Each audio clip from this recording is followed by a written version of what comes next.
That was the equation. Existence, survival, must cancel out programming.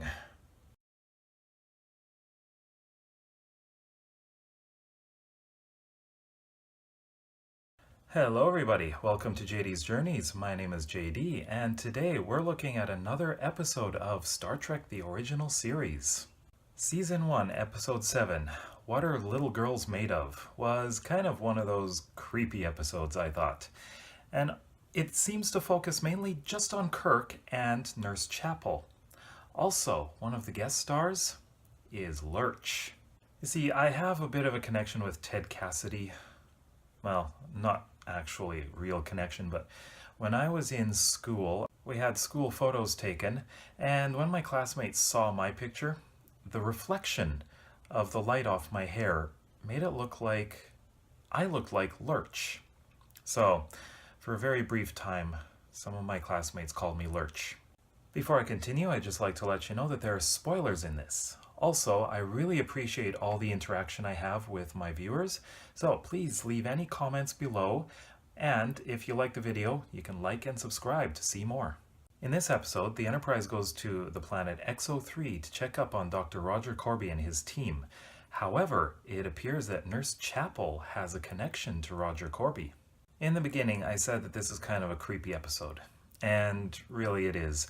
I found that some of the acting was a little bit strange. Especially Roger Corby's.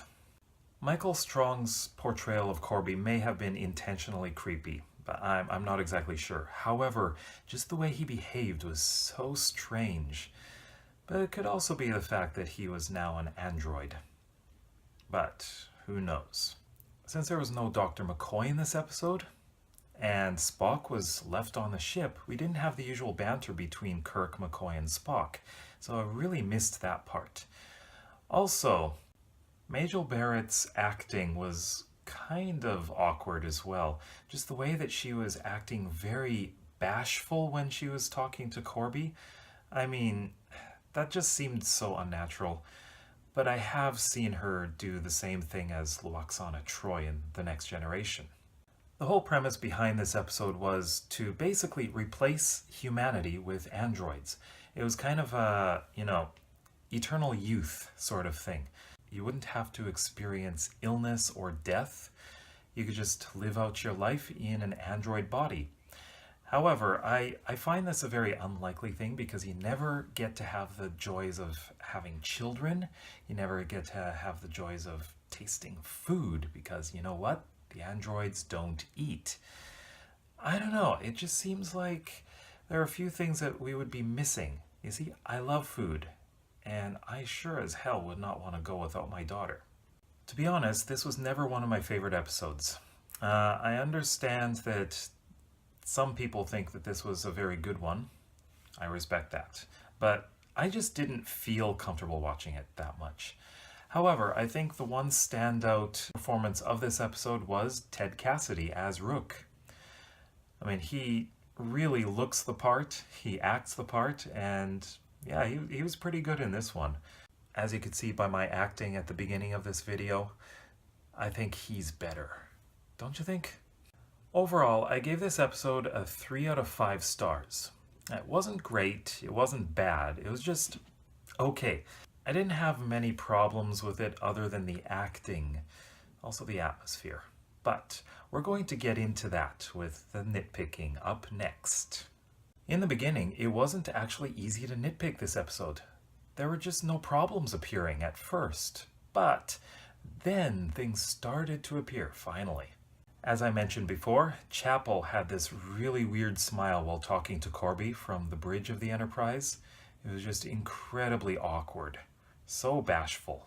And the uniforms. In this episode, you really could tell how short the women's skirts were. You could actually see the bottom of Uhura's butt. Yeah, that's how short they are. When Kirk and Chapel beamed down to the planet, at first I was a little confused because they weren't wearing anything warm. The planet is frigid, and where they landed you could actually see outside. But this made me think that there's probably a window there, so maybe there is no nitpick here. just my own confusion. As they're going down into the cavern, Kirk had to hold Chapel's hand like she was a scared little girl. Now you'd think as a Starfleet officer she would be a bit braver than that. Really, she was acting like a really scared little kid. The Dr. Brown android was really creepy. He did not act naturally at all, but this is probably because of bad programming, or he died before he could be programmed. So he didn't have his complete memories or personality. And this is yet another episode where we have wooden furniture. It's really strange seeing these because this is supposed to be a very high-tech society. And also, this is another planet where they have very little contact with the outside. What is going on in the Federation in these days? This is not a nitpick, but more of an observation.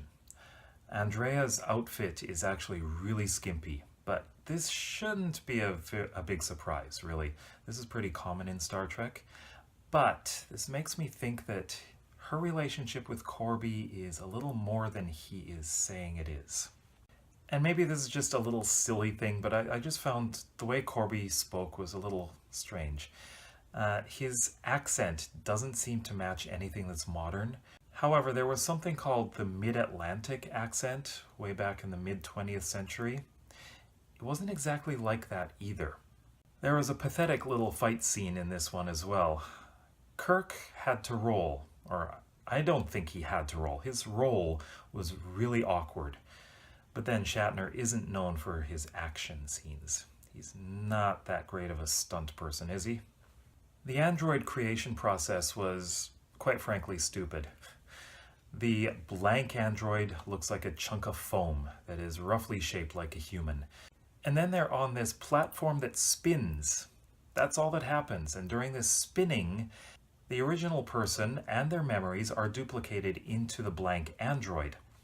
Now, throughout this whole spinning process, I would think that Kirk would black out. I mean, it's going around so fast. He would be experiencing G-forces that are way beyond what humans are capable of withstanding. So you would think that he would black out, but he came out perfectly fine. We also got to take a look at some food from Star Trek. It looked like waxy pieces of gelatin. Not very appetizing. We get another look at Shatner's double in this one. He walks so differently from Shatner. It is really strange. You can definitely tell that it is not William Shatner. Towards the end of the episode, we have a fight between Kirk and Rook, and Kirk grabs a stalactite that looks like foam. I would just think it would bounce off of Rook. And, well, it wasn't effective at all. So maybe it was just foam. And this is more of a question. When Andrea and Corby were destroyed, was that suicide? Was Corby actually committing suicide, or was that Andrea that was pulling the trigger to commit suicide? Very good question. So, what did you think about this episode? Let me know in the comments below what you thought. I'd love to hear about it, and I would love to talk to you about it.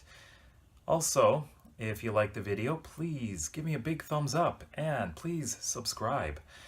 You can check the playlist right here. You can also check the previous video right up here, and the next one is going to be down here. So thank you for going on this journey to Star Trek with me. See you in the next video.